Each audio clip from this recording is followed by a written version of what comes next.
In his Sydney Morning Herald article of July 23 of this year, entitled "The Keynesian Economists Keen on Gillard's Way," Ross Gittins published certain results appearing in a survey taken a couple of months earlier of 570 members of the Economic Society of Australia. This survey found that almost three-quarters of the members support the abolition of the first homebuyer grants. In Mr. Gittins' article, the abolition of the grants is qualified by the statement that this, quote, harms rather than helps first home buyers by raising house prices, unquote.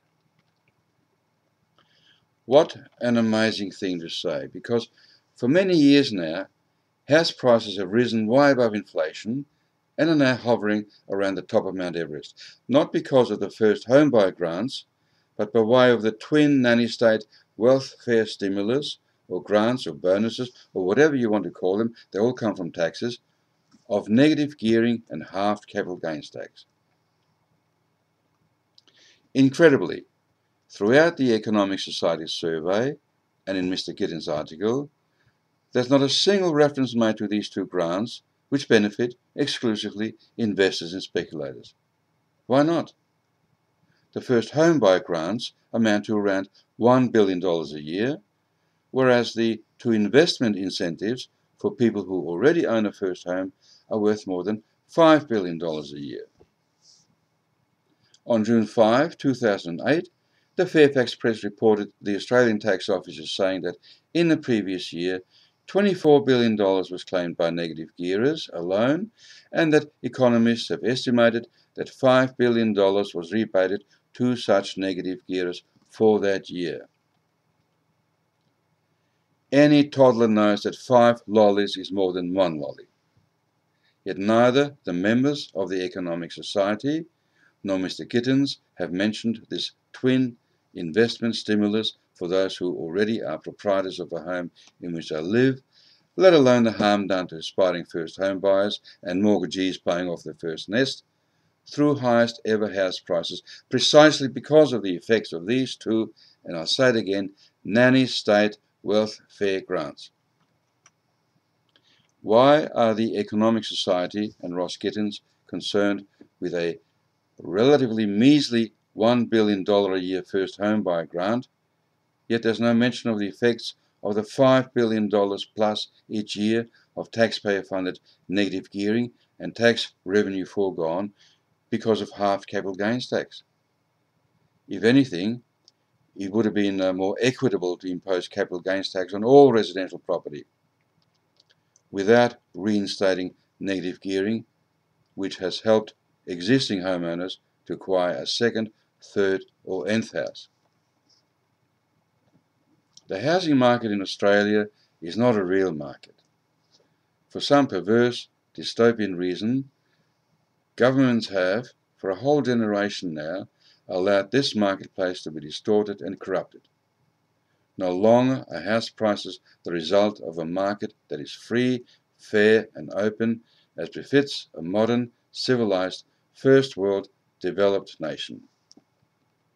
This looks to me like the sort of thing which unutilitarian, self-serving governments of third world nations would do. It's got everything to do with economic irrationalism.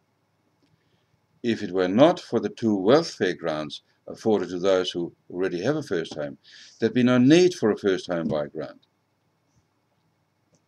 John Stuart Mill, for one, must be turning in his grave.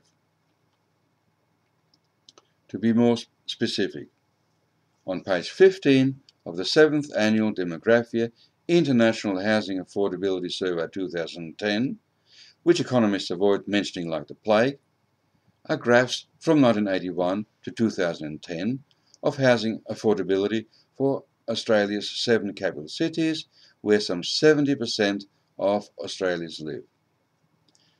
The graphs show a distinct rise in housing unaffordability from 1986, when Paul Keating decided to bring back negative gearing, and on top of that, they show an even greater rise in unaffordability from 2001, when John Howard halved capital gains tax.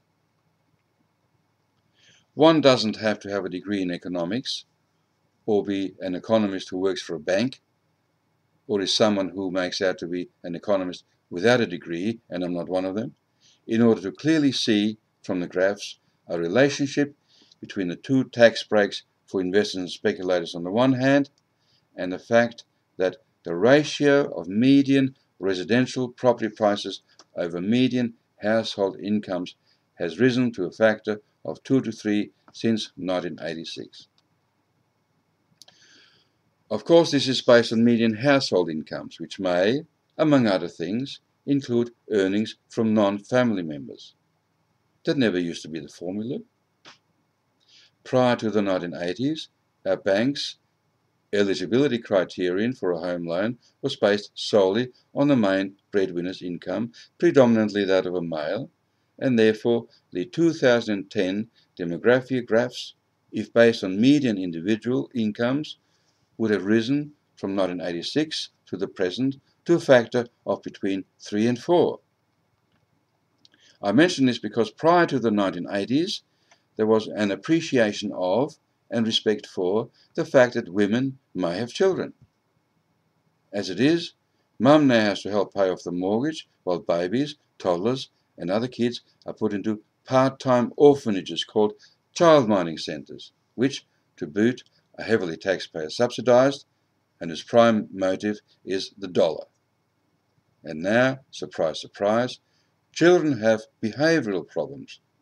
This couldn't possibly have anything to do with the emergence of part-time mothers, could it? Is this just one of many negative ramifications resulting from governments preferring the investment and speculative interests of those who already own a home over those who do not? It's conspicuous that, although economists find time to mention home buy grants, they, and also politicians, together with those who sell real estate, never so much as whisper the two tax breaks for investors and speculators in a public forum. As well, they avoid, like the plague, any mention of the annual international demographia surveys. If economists cannot see anything of interest in the demographia, in, for example, the graphs on page 15, which would have warranted mentioning, then they're either not economists or they keep their traps shut because they themselves, together with politicians and residential real estate industry racketeers, are benefiting from these tax breaks. What other explanation could there be? The three most essential necessities in life are food, housing, and clothing. How un-Australian is it to exploit with such venality life's second most essential necessity, that of the acquisition of a first nest?